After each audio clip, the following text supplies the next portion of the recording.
All right, everyone. All right, gather around the fireplace, and we will tell stories of the Great War, the Great First War, the war to end all wars. Because as you get comfortable, as you grab that smooth beverage, that snack, to get focused, we're going to show you a nearly 100-year-old toy. Maybe it is exceeding 100 years old. And if you're a lurker and you're intrigued by the possibility of learning some history, take a second to subscribe and share the video and encourage others to subscribe as we march on like this doughboy here, this early tank, to our quest to break 1,000 finally, on at least on one platform, and maybe we'll pick up some steam on BitChute and Rumble and Odyssey as well. So with that out of the way, my friends, we have for you today a very rare and odd, obscure doughboy tank from Marx, the American Marx, when they were still cranking out toys out of like Pennsylvania, among other factories. And I had never seen this toy before. It's a strange brown color combination. Not sure the era. I'm assuming this is either 20s or 30s. And here's a trademark logo on it. It's a label box. It's pretty cool, man. It's war. Look at that. You have, what I find interesting is kind of like a Japanese flag there, but this is clearly a World War I tank. Kind of admire their modifications of machinery on these early tanks. And let's go back to this. You know, it's basically just, the artwork is just this soldier on the back of this, a riveted behemoth monstrosity.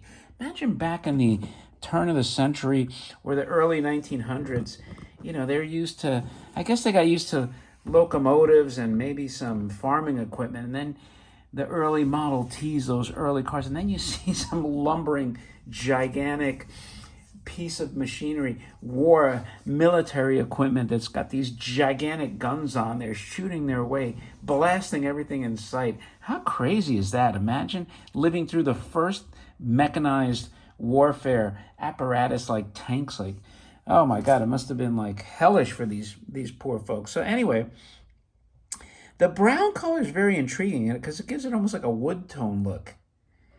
But here's the J18-7, whatever that signifies. Could be an internal number for production that they just cleverly put on there. But it doesn't have one gun. It doesn't have two guns. It has 4 guns. Look at that. It leaves nothing to chance by saying we will blast the hell out of anything and everything. But besides that, you got this soldier.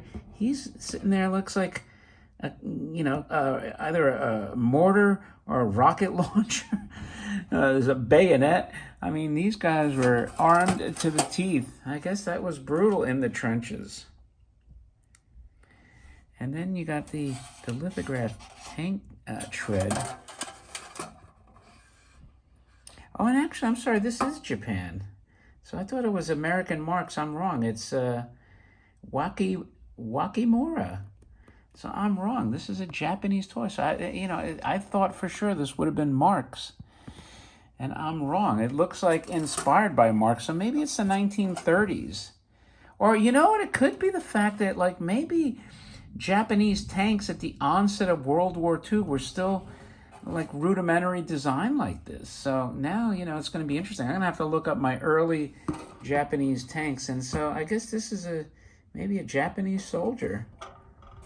Got to remember, like, the war was still sensitive topic back there. So it wouldn't be common to have like Japanese militaria, toys, because it was something they probably wanted to forget.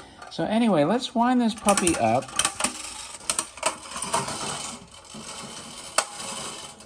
And that, my friends, tells you why they lost the war, because you could see how this tank didn't do much of anything. So you have tin wheels here. You have this directional wheel that would make it go in a circle, but I'm going to cut it some slack because it's so old. I'm going to try to wind it one more time.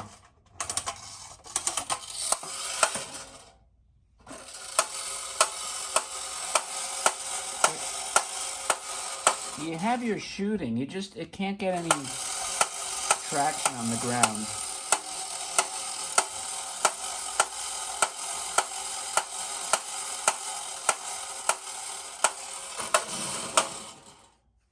It's a shame though, because I would like to see this roll all over the place.